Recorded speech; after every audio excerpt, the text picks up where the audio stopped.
હર હર મહાદેવ, હરિઓમ, જય માતાજી। અત્યારે વાગ્યા છે સવારના 7 અને આપણે આંગણામાં છે ઢગલેશ્વર મહાદેવ શિવાલય। એટલે શિવાલય તો રોજ આવવાનું જ હોય।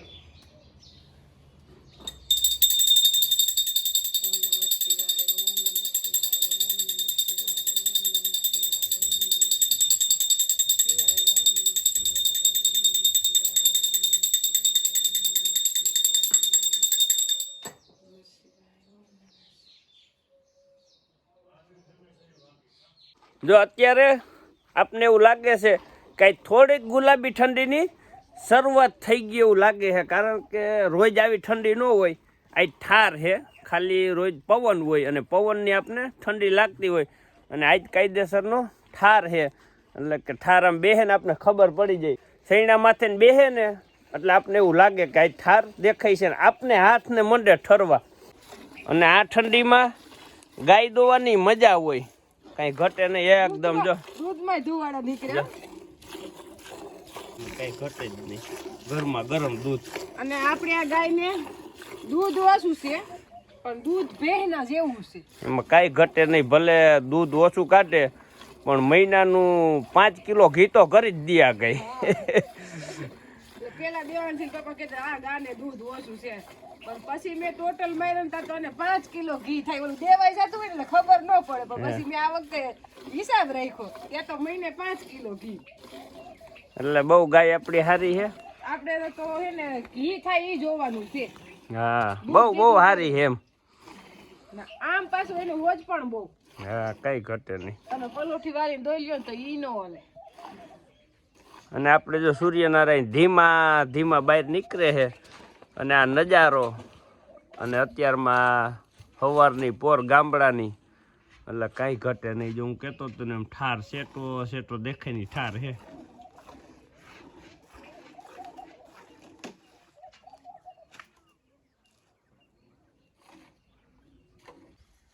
જો આપણે મરચી છે એ આમ તો શિયાળુ પાક છે, એટલે શિયાળુ પાક છે એટલે એને વાતાવરણ શિયાળાનું ને એકદમ ઠંડી હોય ને તો મજા આવે, એટલે કે વગર દવાએ અને હાવ ઓછા ખર્ચે ઉત્પાદન થઈ જાય।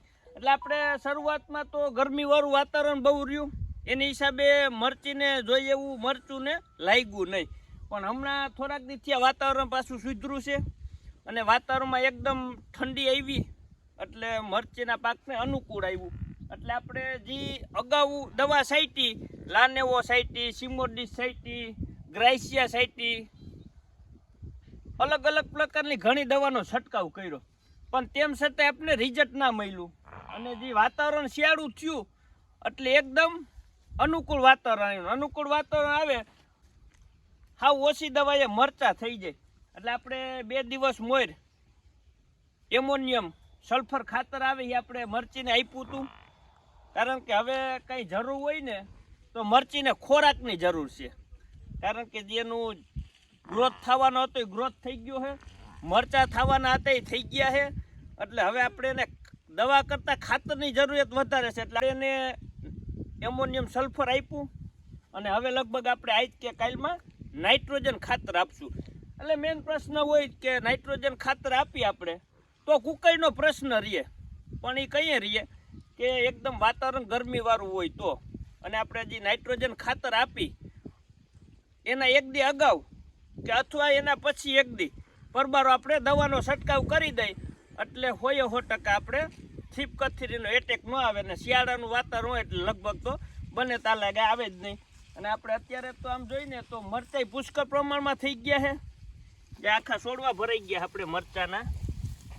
એટલે લગભગ આપણે હવે મરચાં તો ઉત્પાદન જેટલું દેખાતું હતું ને એવું થઈ જ ગયું છે, લાગે છે મરચાં એવા થઈ ગયા આપણે। જે આપણે ધાર્યા હતા એવા જ મરચાં થઈ ગયા છે, એકદમ આખી ડાયરું નમી ગઈ એવા મરચાં આવી ગયા બધી લાગે જ। એટલે આપણે પહેલાં એમ હતું કે ઉત્પાદન આશય ઘટશે, પણ વાંધો નહીં આવે, એવું ને એવું ઉત્પાદન મળી જશે। શરૂઆતમાં એવું બીક હતી કે વર્ષો વર્ષ જે ઉત્પાદન આવે છે ને એ ઉત્પાદન નહીં મળે, પણ મરચાં એવા જ થઈ ગયા બધાય। અને હવે પાકમાંથી આવી ગયા છે, એટલે લગભગ અત્યારે 30% જેવો પાક તો આપણે તૈયાર થઈ ગયો છે। હજી ઉતરશે ને પથારી કરશું ને ત્યાં લગભગ આપણે હજી 15 થી 20 દિવસ વહી જાય. એટલે એ મરચાં હવે પાકમાંથી આવે એટલે ફરીથી બીજા મરચાં લાગવા માંડે. જો આ બધા ઝીણા ઝીણા મરચાં અત્યારે પાછા ફરીથી તૈયાર થવા માંડ્યા. એટલે આ બધા છે ને હવે ઘાએ ઘા થઈ જાય એટલે કે હા ઓછી દવાએ કહીને તો એમ હાલે. એટલે આ બધા જો મરચાં લાગી જ થઈ ગયા. જો ઉચવાઈ ગયા સમજો. આ બધા વગર દવાના કહીને તો વગર દવાના હે ને ઓછી દવાના કહીને તો ઓછી દવાના હે. એકદમ આખા ભરાઈ ગયા છોડવા. હવે મરચીનું જે વાવેતર છે એ ડબલ જોટો કે એટલે કે છત્રીને જારી વાવેતર કર્યું છે. અને વચમાં એક 72નું પાટલું આપણે મૂકી દીધું એટલે કે 6 ફૂટનું. અને આપણે મરચી લાગે ઢરી ગઈ છે. મરચાં આપણે પુષ્કળ થઈ ગયા. જો આ બધા પાકી ગયા છે.